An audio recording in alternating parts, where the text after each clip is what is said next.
우리 옆에 분들 뒤에 분들하고 인사하겠습니다. 당신은 하나님 나라 백성입니다.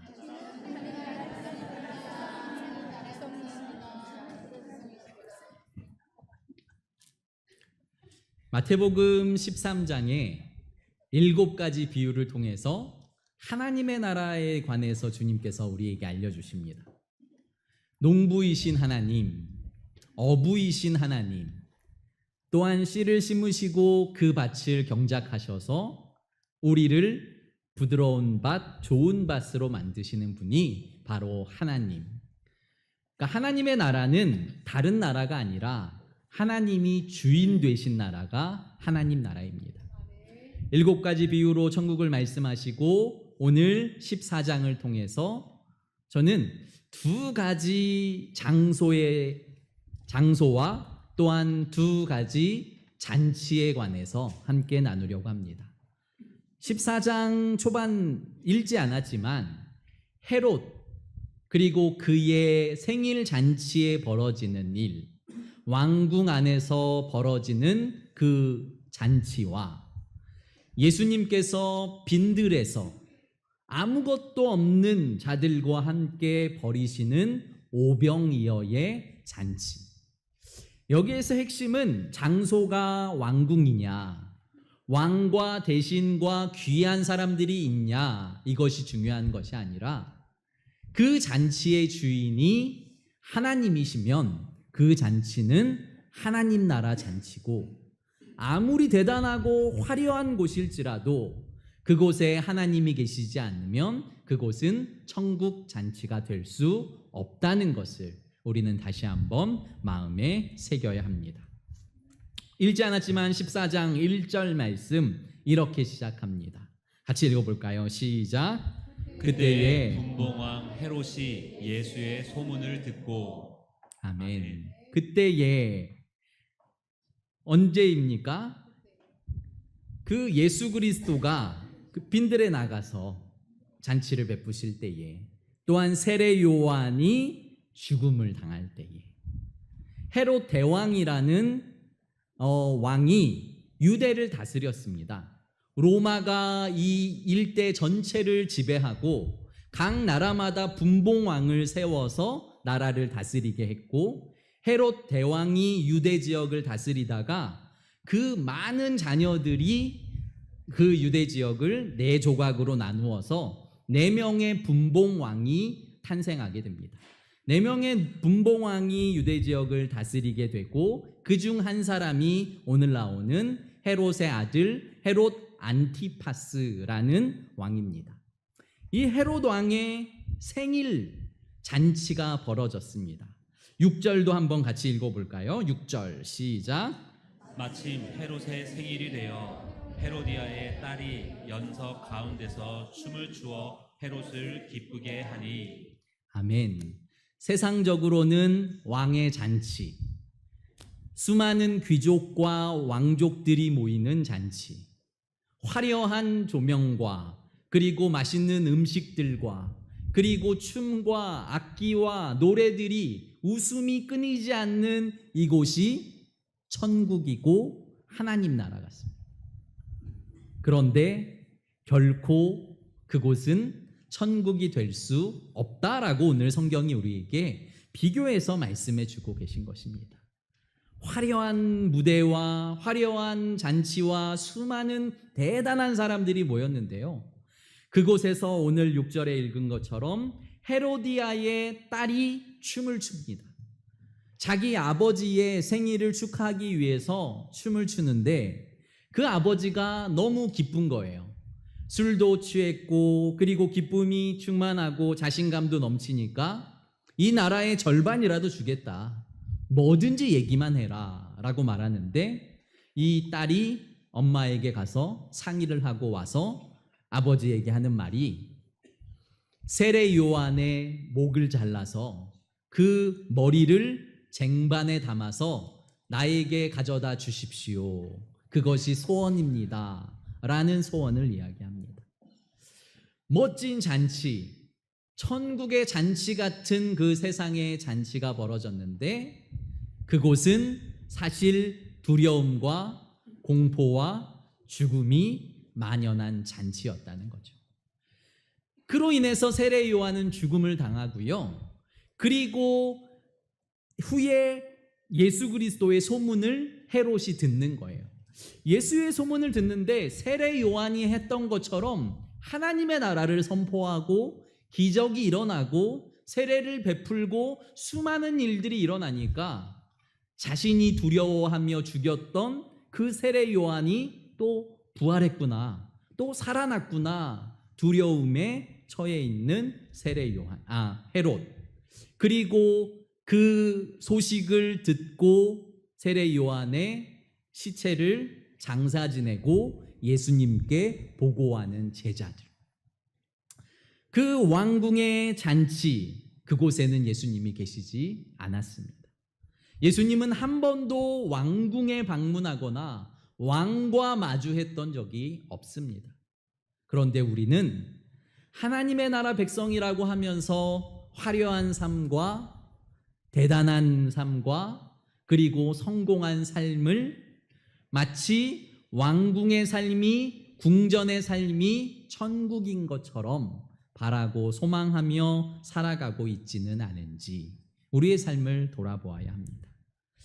오늘 말씀 13절에 보시면 예수님은 어디 계신지 나와 있습니다. 같이 읽어볼까요? 13절 시작. 예수께서 들으시고 배를 타고 떠나사 따로 빈들에 가시니 무리가 듣고 여러 고을로부터 걸어서 따라간지라. 아멘. 예수님께서 세례 요한의 소식을 듣고 빈들로 가십니다. 아무도 없고 적막하고 그리고 외로운 그곳. 그런데 수많은 사람들이 예수님을 쫓아오기 시작하는 거예요. 예수님을 따라온 사람들은 어떤 사람들이었을까요? 화려하고 그리고 높은 자리에 있는 사람들은 다 왕궁으로 갔습니다.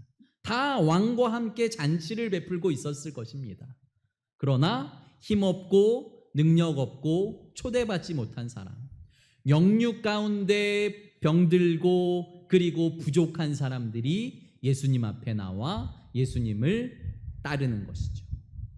빈들인데 아무도 없는 것 같은 그 빈들에 예수님이 계시니 수많은 사람들로 그 빈들이 가득합니다.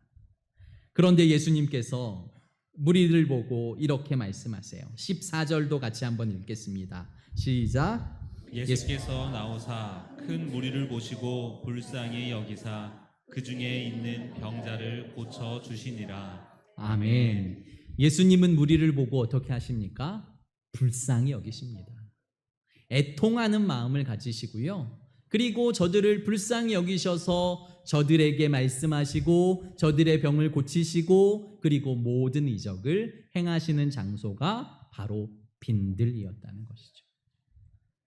왕궁이 잔치, 왕궁의 기적, 왕궁이 하나님 나라 같은데 그곳은 사망과 두려움이 가득했고요. 빈들이 실패한 곳, 빈들은 아무것도 없는 곳인 것 같은데 빈들에 예수 그리스도가 계시니까 그곳은 생명이 살아가는 곳, 살아나는 곳, 그곳은 기적이 일어나는 곳, 그곳은 하나님의 나라가 선포되는 곳이었습니다. 히브리어로 광야 그리고 이 빈들을 미드바르라고 말합니다. 미드바르. 그런데 하나님의 말씀은 다바르라고 말합니다. 어원이 같습니다. 그러니까 빈들, 아무것도 없는 빈들 같은 그곳에서 하나님의 말씀이 들리는 거죠. 왕궁에서 시끄러운 음악과 화려한 조명과 그리고 먹음직한 음식으로 가득한 그곳에서는 들리지 않던, 바쁜 일상과 성공을 위해 달려가던 그 일상에서는 들리지 않던 하나님의 소리가 광야에서, 빈들에서, 아무도 없는 외로운 그 공간에서, 때로는 혼자 있는 기도의 골방에서 하나님의 말씀이 들리기 시작하는 거죠. 사랑하는 성도 여러분, 여러분의 인생이 혹시 나는 빈들인 것 같아, 나는 너무 외로워, 나는 왜 이렇게 이루어 놓은 것이 없을까, 왜 나는 더 이상 할 수 있는 능력이 안 될까라는 생각을 하실지 모릅니다. 그러나 오늘 귀 기울이셔야 할 것은 그 빈들에서, 그 외로운 공간에서 주님의 말씀이 들리기 시작하시면 그것은 하나님의 통치가 있는 하나님의 나라임을 믿으시길 바랍니다. 그러면서 주님께서 계속 말씀을 전하시고 병자를 고치시다가 저녁이 됐습니다. 날이 저물고 사람들은 가득하고, 그러니까 제자들이 불안해지기 시작하는 거예요. 아침부터 저녁까지 사람들이 모여들어서 먹을 것이 없고 이제는 더 이상 마실 것도 없고 이 사람들을 어떻게 주체할 수 없는 거죠. 그러니까 예수님께 다가가서 예수님께 말씀드리는 겁니다. 주님, 이곳은 빈들입니다. 다시 말하면 아무것도 없습니다. 주님, 그리고 우리에게는 아무것도 없습니다. 주님, 이 사람들을 동네로 내려보내서 자신들이 사 먹게, 그리고 집으로 돌아가게 허락해 주십시오 라고 말합니다. 그때 예수님께서 이렇게 말씀하십니다. 16절 보시면 예수께서 이르시되 갈 것 없다. 너희가 먹을 것을 주라. 예수님은 뜬금없이 제자들에게 너희가 먹을 것을 줘. 제자들이 분명히 예수님께 주님, 여긴 빈들이고요. 우린 아무것도 없습니다. 어떻게 할까요가 아니라 주님, 이 사람들을 마을로 돌려보내시죠 라고 말씀드렸는데 예수님은 아니야, 너희가 먹을 것을 주어라 라고 말씀하세요. 그러면서 이 마태복음과 요한복음, 이 사복음서에 같은 본문이 등장하잖아요. 마가복음에는 그러니까 이 제자들이 한 번 더 예수님께 묻습니다.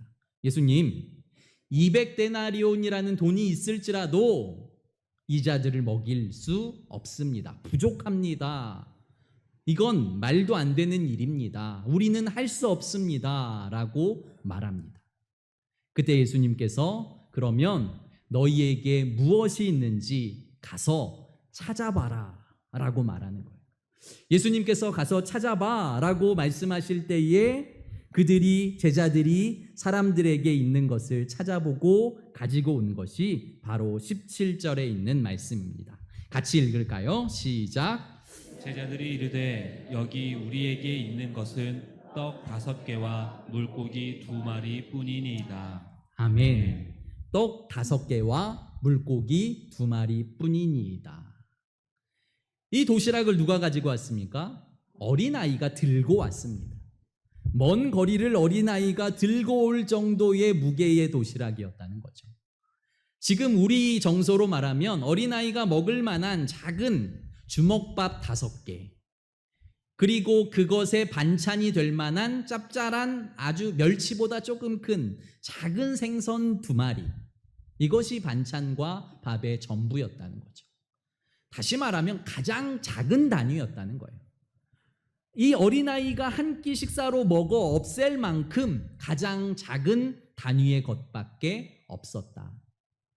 13장 말씀으로 말하면 겨자씨만한, 씨앗 한 알, 그리고 작은 것을 대표하는 이것밖에 없음을 주님께 말씀드리는 거죠. 그런데 주님께서 오늘 제목의 말씀처럼 18절의 말씀을 우리에게 말씀해 주십니다. 같이 읽겠습니다. 18절 시작. 이르시되 그것을 내게 가져오라 하시고. 아멘. 이것이 중요한 거죠.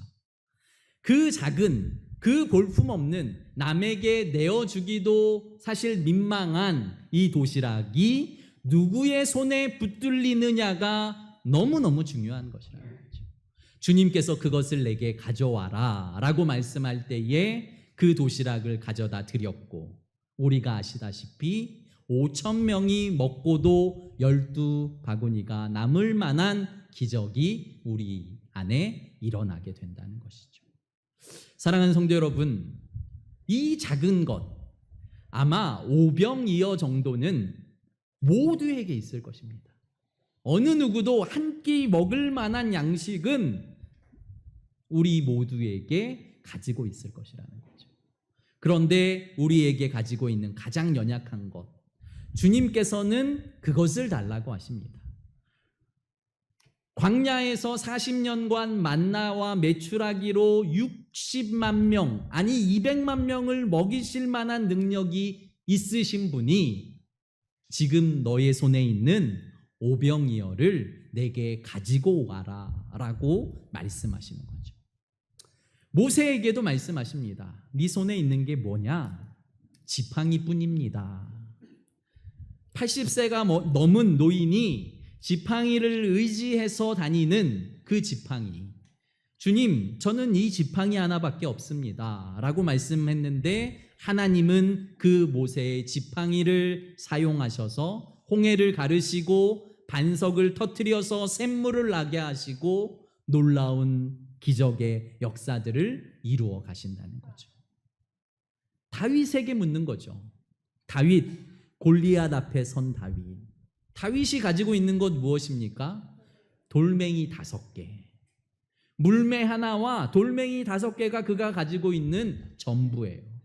갑옷으로 무장하고 방패를 들고 있는 병사가 앞에 대기하고 큰 창과 칼을 가지고 있는 말도 안 되는 골리앗 앞에 선 다윗에게는 돌멩이, 그것밖에 없는데 주님께서는 그것을 사용하시는 거죠. 주님, 저는 이제 늙었습니다. 주님, 저는 이제 힘이 없습니다. 주님, 저에게는 아무것도 없는데요. 주님, 제가 할 수 있는 게 무엇입니까? 아시잖아요, 저에게 재주가 없는 거. 주님 아시잖아요, 저에게 능력이 없는 것이라고 말씀하실지 모르지만 주님은 너의 손에 있는 게 뭐냐? 도시락, 작은 도시락이 너의 손에 들려 있다면 주님은 그 도시락으로 5,000명을 먹이실 것이고, 너의 손에 있는 것이 지팡이라면 그 지팡이로 민족을 구원하실 것이고, 너의 손에 돌멩이가 있다면 그 돌멩이로 골리앗을 꺾으시고 이스라엘 전체를 블레셋과의 전투에서 승리하게 하시는 분이 바로 우리 하나님이심을 믿으시길 바랍니다. 그러니까요, 우리가 바라보아야 할 것은 내가 아닌 것이죠. 주님, 나는 부족합니다. 나는 연약합니다. 하나님께서 능력 있는 사람을 목사로 세우시기 원했다면 제가 이 자리에 서 있으면 안 되죠. 저보다 말 잘하는 사람, 저보다 말씀을 잘 전하는 사람, 저보다 능력 있는 목사님 될 만한 분들은 얼마든지 많죠. 그런데 주님께서 내게 있는 것을 나에게 가지고 와라 라고 명령하실 때에, 주님, 이 말도 안 되는 것도 주님 정말 받아주십니까? 주님 정말 사용해 주십니까? 이것이면 얼마든지 드리겠습니다. 순종하는 자들의 그 순종을 들어 사용하시는 우리 하나님을 찬양합니다. 그것이 바로 우리에게 은혜임을 믿으시길 바랍니다.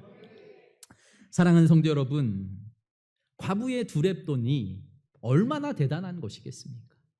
그런데 하나님은 그 가장 작은 단위를 칭찬하십니다. 사르밧 과부의 마지막 한 줌의 밀가루와 기름 몇 방울이 그에게는 전부였습니다. 그런데 하나님은 말도 안 되게, 야, 그 가루 한 줌, 기름 몇 방울 나에게 먼저 가지고 와라 라고 명령하실 때에, 사르밧 과부가 그 말씀에 순종할 때에 그의 인생을 책임지시는 하나님을 우리는 기억해야 하는 것이죠.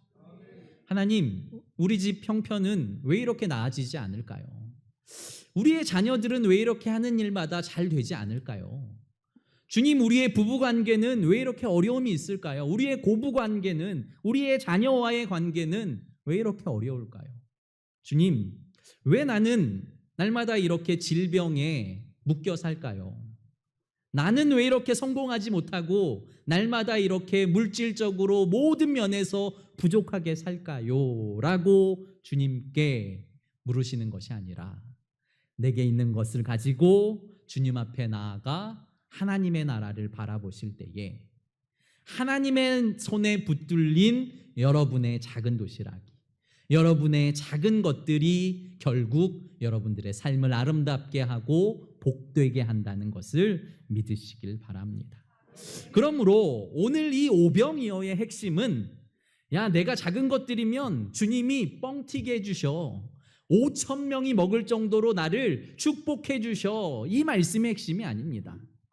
오히려 주님의 말씀의 핵심은, 오늘 오병이어의 말씀의 핵심은 사람이 떡으로만 사는 것 아니다, 이 말씀이에요.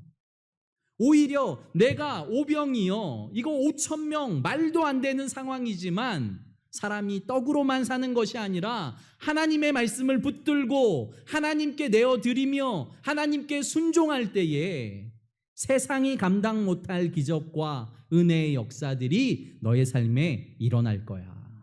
세상에서 무엇을 먹을까 무엇을 마실까 근심하지 마. 너의 하나님이 하늘 아버지고 공중의 새와 들의 백합화를 입히시고 먹이시는 분이 바로 너의 하나님이시다.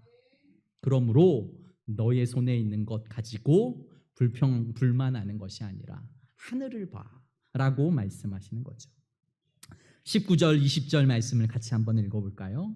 그 주님께 내어드린 그 작은 도시락이 어떤 일이 일어나는지. 19절 20절입니다. 시작. 무리를 명하여 잔디 위에 앉히시고 떡 5개와 물고기 2마리를 가지사 하늘을 우러러 축사하시고 떡을 떼어 제자들에게 주심에 제자들이 무리에게 주니 다 배불리 먹고 남은 조각을 12바구니에 차게 거두었으며. 아멘. 어린아이의 도시락. 어린아이가 혼자 먹어도 충분할 만한 그 도시락이 장정만 5천 명이 먹는, 그러니까 여자와 어린아이와 합치면 2만 명이 넘을 것이라고 추정되는 그 인원이 먹고도 12바구니가 남을 만한 기적이 일어나게 되는 거죠. 주님, 우리는 부족해요. 주님, 우리는 왜 없어요? 이게 아닌 거죠.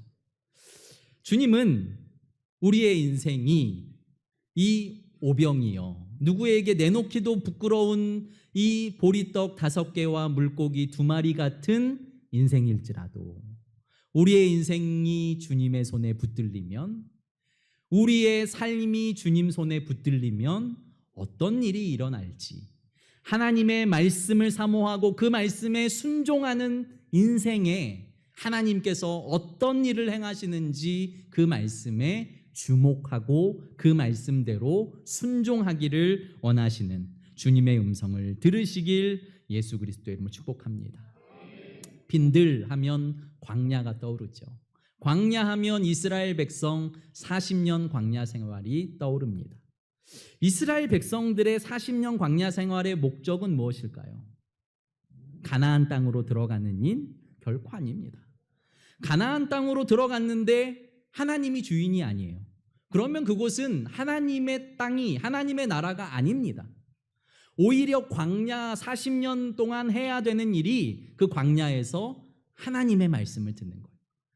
이전에는 애굽의 왕의 말이 들렸고, 애굽의 관리들의 말이 들렸고, 애굽의 문화와 애굽의 많은 것들이 그들의 눈과 귀를 즐겁게 했다면, 광야 생활을 통해서 하나님의 말씀이 진짜 살아있네, 하나님의 말씀이 진짜 떡으로만 사는 것이 아니라 말씀으로 살 수 있다는 것을 우리에게 알게 하는 거죠.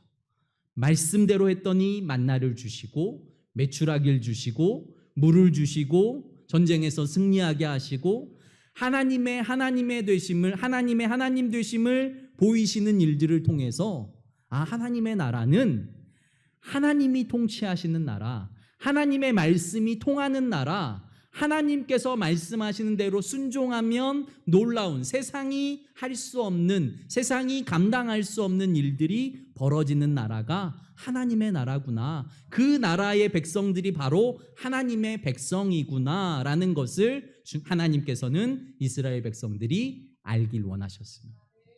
우리도 지금 그렇게 하기를 원하세요.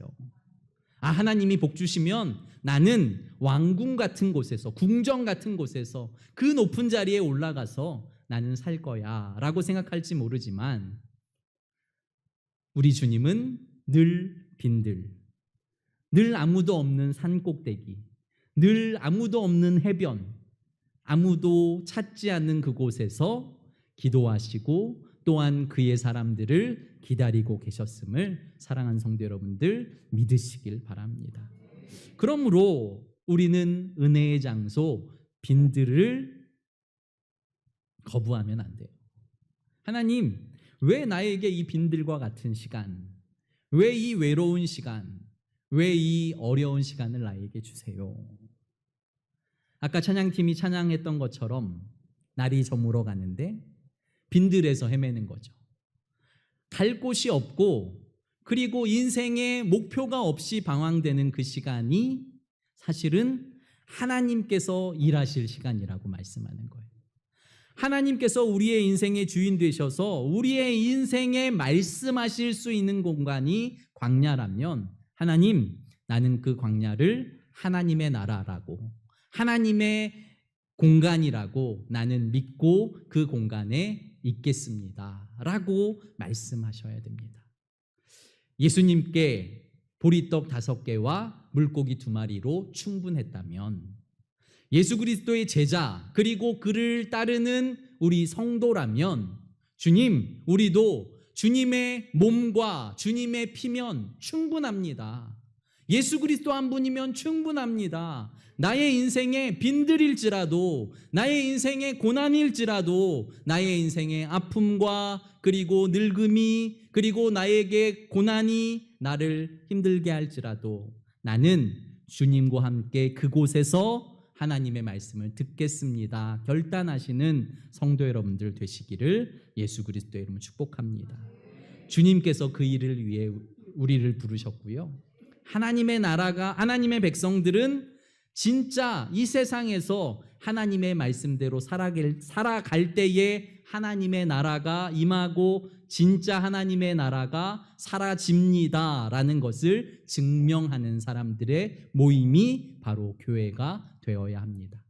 성도 여러분들의 사업과 가정과 일터와 하시는 모든 일들이 오직 하나님께서 주인 되셔서 주님, 내가 선 곳에서 주님을 예배하고 주님을 찬양하고 그리고 주님께 모든 것을 내어드리겠습니다. 결단하시는 그리하여 주님께 붙들린 자들마다 놀라운 오병이어의 기적이 여러분들의 삶에 넘치시기를 예수 그리스도의 이름으로 축복합니다. 기도드리겠습니다. 거룩하고 존귀하신 아버지 하나님, 우리는 물질과 권력을 탐하며 살아가고 있진 않은지, 우리는 왕국을 소망하며 살아가고 있진 않은지, 그런데 우리 주님은 빈들에서 가장 연약하고 가장 볼품없는 자들과 함께하고 계심을 우리는 기억합니다. 아버지 하나님, 인생에 빈들을 경험하고 있는 자들이 있습니까? 아버지 하나님, 인생의 광야와 그 외로움과 고난 가운데 걸어가고 있는 우리 성도님들 계십니까? 아버지 하나님, 기억하여 주시고 저들의 손을 붙잡아 주시고 주님께서 너에게 있는 것 내게 달라고 요구하실 때에 주님, 진짜 이것도 가능합니까? 주님, 진짜 이것도 받아주십니까? 기쁨으로 감사함으로 주님께 나의 삶을 드리며 나의 모든 것을 드리는 성도들 되게 하시고 그로 인하여서 말씀이 능력이 되는, 말씀이 기적이 되는, 말씀이 은혜가 되는 놀라운 은혜들을 체험하고 경험하게 하여 주시옵소서. 사랑 많으신 예수님 이름으로 감사하며 기도드립니다. 아멘.